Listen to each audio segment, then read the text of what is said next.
So it's Sunday evening back in the UK, and I've just finished reinstalling two of my keyboards. Went round a friend's house on Friday evening and had a bit of a jam session. Took a couple of the old keyboards, took my M1 and I took my DX7 with me. So I've just finished installing them back into the rig.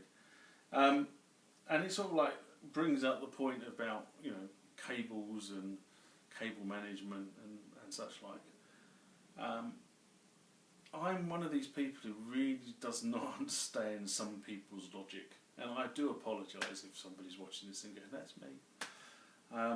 You know, you go and buy yourself a nice keyboard, and you know, let's face it, you know, a good quality keyboard is, you know, £300 or £400 now. Well, that's UK pounds. I mean, you know, in dollars, whatever it is in dollars.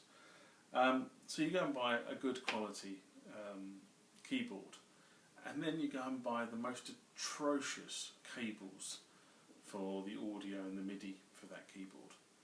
I don't understand the logic. You know, if you're going to spend that money on a keyboard, you know, make sure you've budgeted to spend whatever it is, and a good, you know, a good cable, a 2-metre cable could cost you, you know, £10 to £15, but that's what it's going to cost you.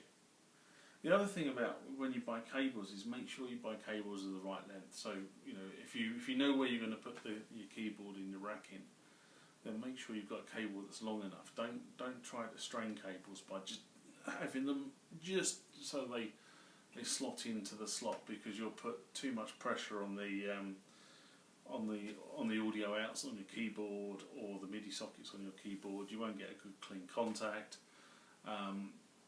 And eventually, you know, they will strain. You know, those sockets will strain, and you know, you can end up with a hefty, expensive repair, having to put new audio jacks onto the output boards on one of these things. And it's a relatively easy process to do. Believe me, you know, it's not difficult. It's just time consuming, and you know, if you have to pay somebody to do it, it's costly. So that's the first thing, is, you know, buy good quality cables, and buy the right length of cables. And I tend to have different lengths of cables sort of knocking around in the studio. Definitely in my what I call my gig bag, but it's not really a gig bag. It's each one of my keyboards has a flight case, and in the flight case has a component, has a section in there, and I tend to keep a mains lead and a couple of decent length 5-metre audio cables in there. Just purely because I don't really want to have to unwire the cables around the back of the stand in the studio when I take the keyboard out on the road. So I just keep a spare set of cables in there. That's me. The other thing is, I tend to also buy, I mean, I buy good quality cables, but I tend to have now sort of settled on a brand. So I use a UK based company called Studio Spares. They have their own range of cables, and to be honest, I've been quite impressed with their range of cables. Here is a range of cables from Studio Spares. As you can see, the ends of these cables tends to be fairly solid moulded plug, nice 1/4-inch jack on there, and I tend to buy black cables for audio. So that's my audio cables.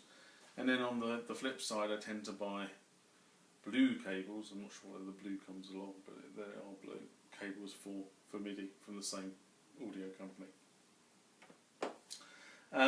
And you know, they're pretty decent cables, and I've never had a problem with them. I don't know what I've been using. I've been using them for about 5 years, so I've never had any of their cables sort of go squiffy on me. I've had cables where I've had to whip into a music shop and buy cables at last minute, and they've gone squiffy because they just tend to be shite. So that's sort of me on cables, really.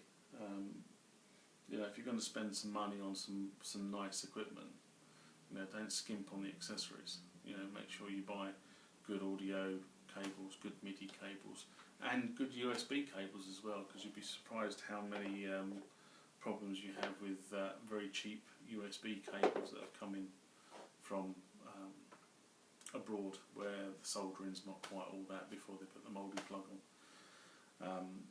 And you'd be surprised how many faults I've come across with friends of mine who've gone and bought cheap USB cables, or the ones that come in the box. Personally, I never ever, if you get an audio cable in the box, I never use the audio cable in the box anyway. I always go and buy a proper audio cable. So, you know, it's just one of those things I do, personal preference. Thought I'd share it with you lot since I was putting the keyboard back in anyway. And hopefully you won't have too many audio disasters or MIDI disasters because the cables are crap. But and the other, you know, the one thing I have learned over the years is that trying to track down a cable fault is a real git to do. You know, it's quite often, you know, you find that the fault or the hum or something is caused by a cable that is not, you know, brilliantly joined, or the solder is an intermittent, or you've got a dry joint on it. Swapping the cable out, 5-minute exercise, but finding the cable to swap out can take a long time. And similarly with MIDI cables, you know, the same thing there.